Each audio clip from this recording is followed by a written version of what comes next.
I had an affair with my husband. I had an affair with my husband. It might sound ridiculous, yet it is happening to me right now.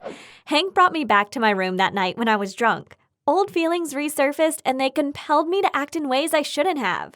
Then we began dating and kept our relationship hidden from everyone. Let me tell you my story if you're interested. Betty is my name and I'm 28 years old. Hank and I were each other's first loves. We had had feelings for each other since we were in high school. With the wedding following graduation, my first love was supposed to have a happy ending. My story, however, didn't finish there. Hank had been famous since we were in high school for his good looks, friendliness, and gelatinous. So many girls had their sights on him, and until now, he still looked amazing and is still a lot of women's Prince Charming. I was the one who owned Hank's heart. He treated me as if I were a queen. But as a woman, how could I not be jealous when my husband drew the attention of so many female colleagues? Hank received chocolate on Valentine's Day multiple times. The ladies' attention for him enraged me, although Hank didn't respond to their affection.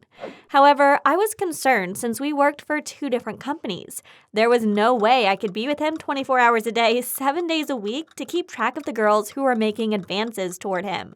Knowing that I was prone to jealousy, Hank would frequently come to my office to pick me up for lunch to reassure me and rekindle our romance.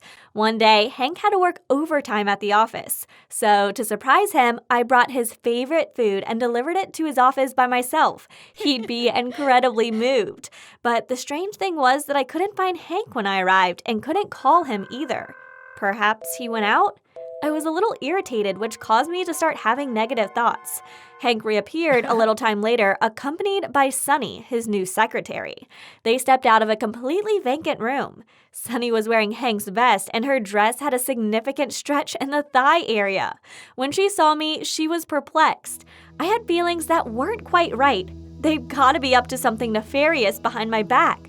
I glanced fiercely at them. Finally, Hank seemed to understand what I was thinking when he smiled.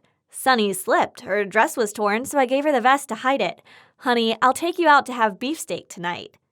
Then, Hank turned to Sunny and asked her to confirm, seeing that I was still angry and didn't trust him, to which she said yes. Despite seeing the bruises on her arm, I still didn't believe her. But I was no longer enraged since Hank consoled me with a wonderfully lovely meal. But I wouldn't let it go just yet. 2 days later, I accidentally saw a photo of a shirtless Hank sleeping next to Sunny. It was sent to his messenger by a colleague. At the time, I was working on his laptop. So my skepticism about those two the other day wasn't unfounded. How much longer would Hank keep it hidden from me? I became enslaved by my rage. I yelled and cursed at Hank without letting him speak.